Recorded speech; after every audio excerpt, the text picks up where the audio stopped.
Hello everyone. I am just going to set myself up here. We're going to bring on Erin in a minute. Okay.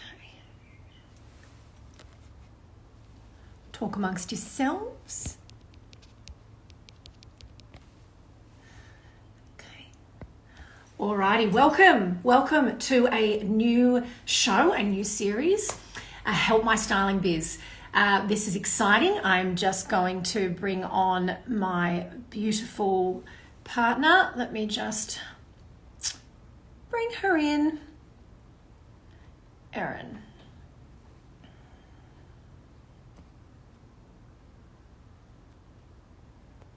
There we go. Talk amongst yourselves. Waiting. Everyone got a cup of tea? Hi. Hi. Good to see you. You too, honey. Good afternoon. Good morning to me. Good afternoon. Good morning to you. That's right. Good afternoon. Yay. Alrighty. So let's do a proper introduction to our new little series, Help My Styling Biz. I think this is an exciting opportunity for us to help people a little bit like in a kind of live interactive way, which we just love this stuff. This is what I would do on a Saturday afternoon for no reason at all. I just love it. That's right. Yep. We're here to support and equip personal stylists, image consultants with our combined experience of marketing expert, me as style coach, online style coach, and of course I have learned from my amazing mentor, Carla Mathis, one of the pioneers of our industry. So today we're going to talk about a business topic that a lot of stylists in our Going Virtual program are working through and has been a challenge, but of course we equip and walk them through. So we're going to be sharing a little bit about that today. Sarah, you want to introduce the topic? Yes, I do.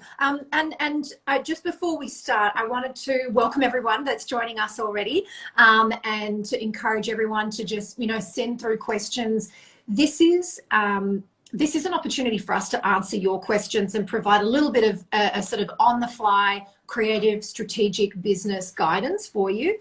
And during our accredited program, Going Virtual, we noticed that a lot of the personal stylists were coming up with the same sort of challenges, or asking the same sorts of questions. And the first one that came up, and it comes up all the time, and for those of you listening, let us know if you feel the same. The challenge with clearly articulating what it is that you do, whether that's to others, as in like, what does a stylist really do? Or whether that's to potential clients, whether that's how you explain yourself on your website. It can be a challenge because we all know that there's this misconception still that for many, personal stylists are reserved for, celebrities, those with a particular disposable income. And so, Erin and I, as you know, believe and Carla believe so passionately in this industry, and that it really is an opportunity for everyone to learn more about their own body shape, style, the science behind dressing. So it's important that we get this right, guys. If we can't explain why someone would spend $1 on your services, we're dead in the water.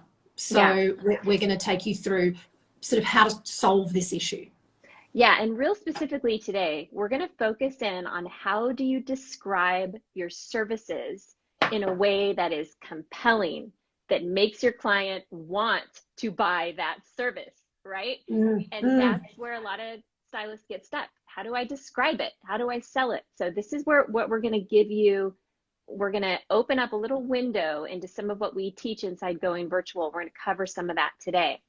Yeah. So let's dive right in. There are really like 6 elements when you're creating a service description. What do you do in this service for, whether it's an online service, an in-person service? Yeah. So we'll kind of talk through those 6 elements and touch on them and briefly open up one specifically a little bit more.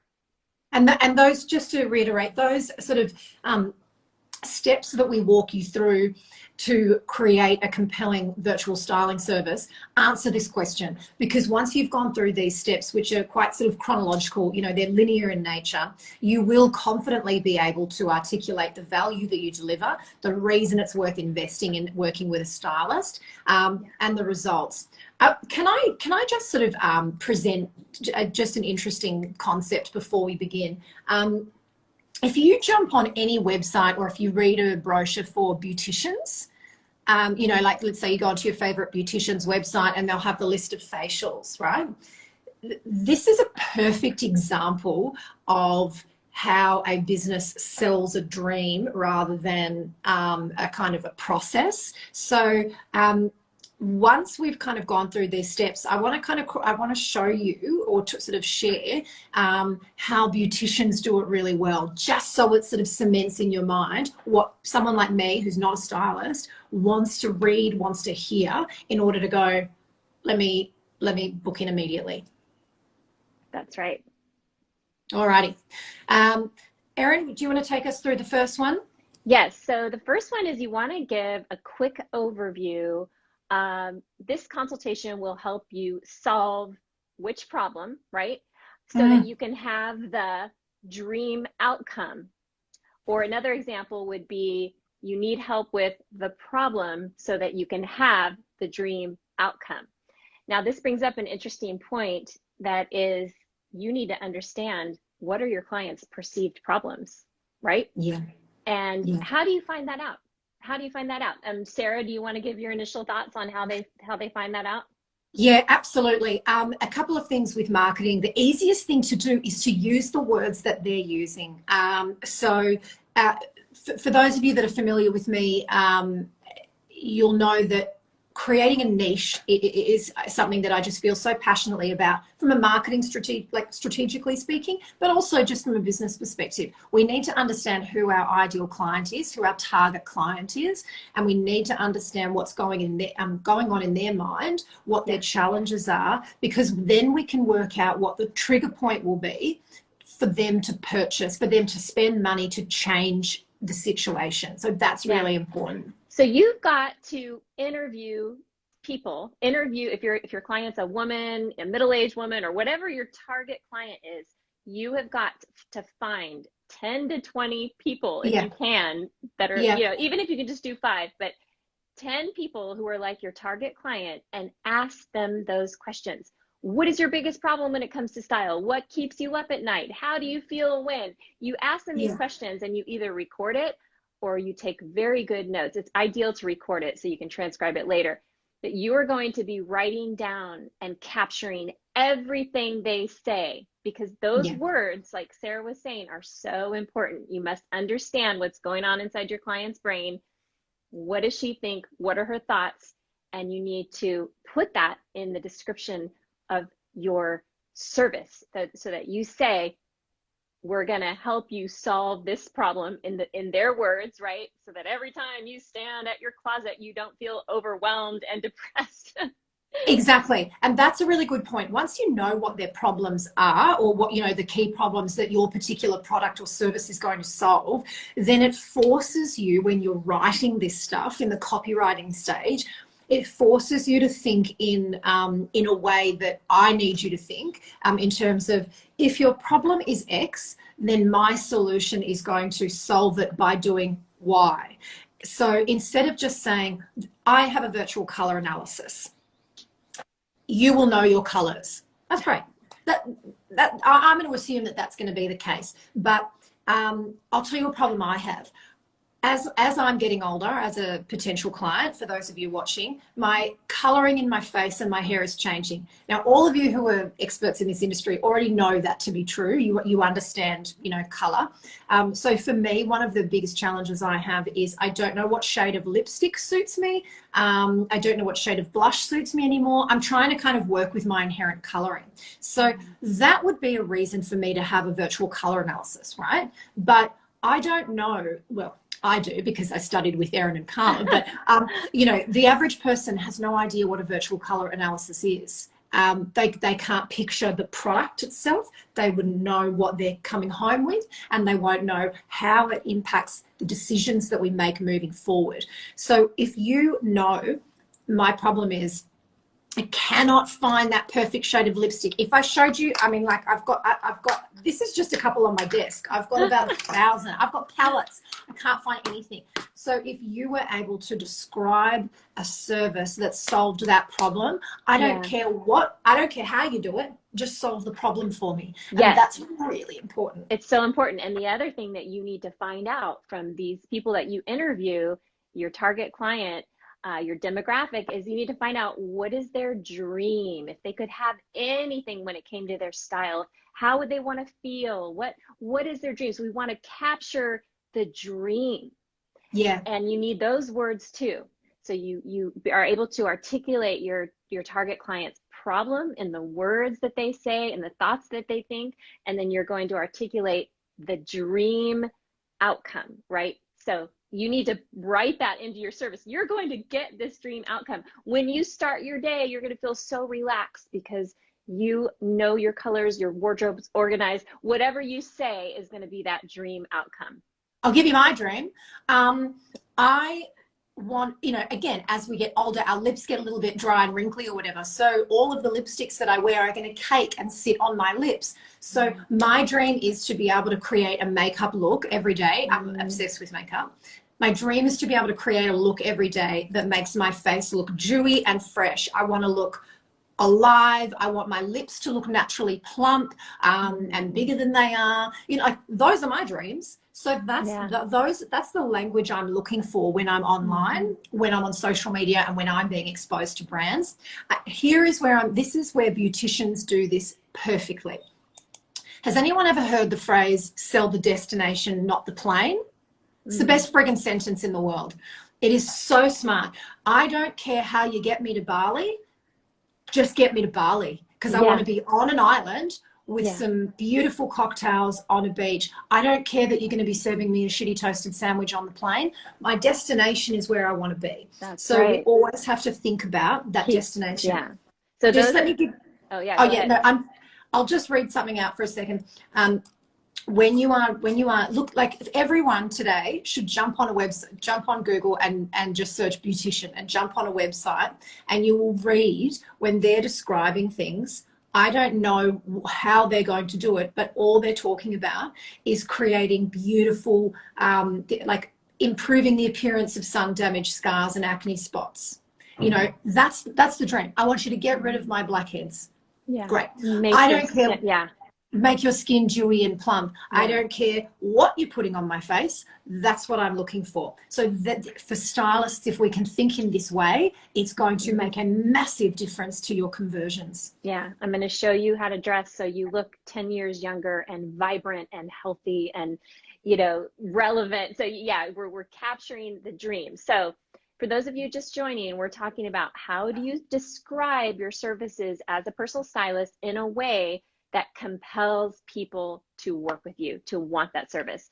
So number one, you give them a quick overview. We're gonna help you solve this problem that you've defined and captured from them.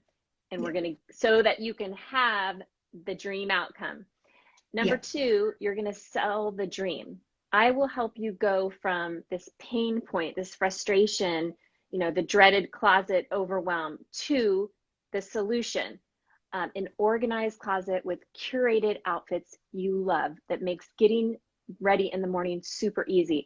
And then number three, you're going to define the process. Here's how it works. And you're going to say a step. Did you want to say anything on that before I moved into the other? No. Points? Okay.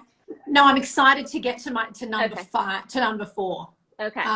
You're going to define the process step by step from start to finish. How do you get started? You're going to purchase, and then you're going to book into my schedule at this link. And then you'll get the intake survey, and I'll contact you. And approximately 2 weeks later, so you kind of set the whole steps. You define the process.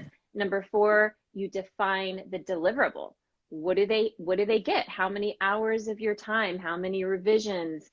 Do they get a shoppable style board? You want to make sure they know exactly what they're going to walk away. You've defined the dream. Now you really have to define what they're going to walk away with. Do you want to talk about that, Sarah?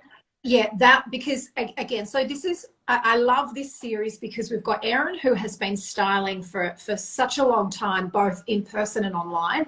And then you have me, who is not a stylist, but I'm a marketer that is obsessed with the styling industry and believes every woman should work with a stylist. So um, I have peeked behind the curtain so I can understand how to help you all, right? So I understand what all of the services are, what's included. I know what a shop board is. I know what a virtual color analysis is. I know what a style guide might be. But for the majority of customers, for the majority of your clients, they don't know what any of those words are. They don't know what they're walking away with. So when you say, trust me, you'll be able to nail the rich mum aesthetic. You'll have a real, like, a go-to uniform. I'm like, how? What does that look like? And I want to draw your attention to another really great example of the information that a customer or a potential client needs.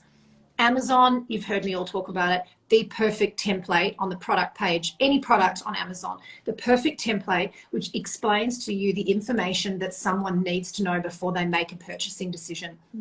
So when you are defining your virtual styling, your styling deliverable, which is, let's take the closet edit. Closet edit, it sounds great, but for people that don't understand what it entails, they need to, because once they do, in my opinion, it'd be a no-brainer. Of course, everyone needs someone to come into their wardrobe and kind of review it, edit it, display it beautifully, understand what the gaps are. So we need to understand what it is I'm walking away with. Is it that I've got a kind of sort of visual merchandising guide of how to lay out all my clothing? Is it that I have a lookbook? Yeah, a lookbook? Exactly. So you define that. Yeah. Now, Sarah, Yeah. we're at about 15, 16 minutes. I know we want to keep these short and sweet and not overwhelm them. So how about if we do like a quick recap? So you do it. There's nothing quick about me. You do it. Define the deliverable. And then, of course, you're going to come up with your price. And then you're going to decide. Oh, The thing that we really want you to take away from this is it may sound a little overwhelming, but hopefully you've really gotten the idea that you need to understand your clients' pain points, their problems. You need to understand their dream outcome, where they want to be, and have their words to describe both of those. And we actually walk you through this process with planning sheets that take you through step by step to help you build your services. There's even a few steps before this to help you get clear on who you are, what you love to do, what your clients need, even how to figure out what they need. But inside our Going Virtual program for global styling success, we actually walk you through this step by step so that it's not overwhelming. And we then coach you when you get stuck. We kind of help guide you through that so you have really compelling service descriptions that you can launch that your clients are ready to buy. Well, very succinct. That was spot on. So here's what I want everyone to do, ideally. Number one, check out how beauticians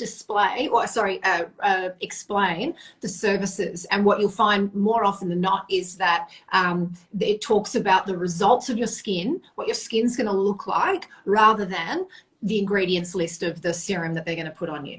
Number two, look at Amazon, a product page on Amazon, to understand the reason that I'm able to make a purchase so quickly on Amazon, and the reason why it's so successful is because it removes any barriers to purchase. It explains very, very clearly with regards to all of the elements on the page, what I'm going to buy. And that is often missing with a stylist's website. 9 times out of 10 it is missing.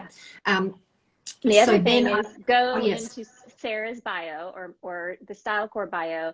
If you're not already inside Going Virtual, just go to that page and see everything that you're going to get coached on and walk through, and it's kind of like a business in a box. So definitely check that out if you're not already inside with us. We have an amazing global community of stylists that are in this program that are sharing resources in addition to everything you get. So that's the other thing you're going to want to check out as well, because it can feel a little overwhelming. You have all this information. Now, how do I just put it together? How do I do it? A linear path, just step by step, one little step at a time. And then we meet with you twice a month to say, okay, where are you at? What's your challenge? What's working? Show me your homework. Moving forward. Yeah. Exactly. Yeah. Beautiful. So glad you joined us today. Thank you very much, everyone. Erin, thank you for joining, and thank you to everyone that tuned in. And we're going to be looking at the next topic for the next episode. So if you've got a challenge and you want some help with your styling business, you just need to email Erin or I, or you can message us. Yeah, message us. We want to know your challenges and your questions, and we're going to be talking about that on these shows. Yeah, beautiful. All right, everyone, have a great day. Bye. Thanks for joining.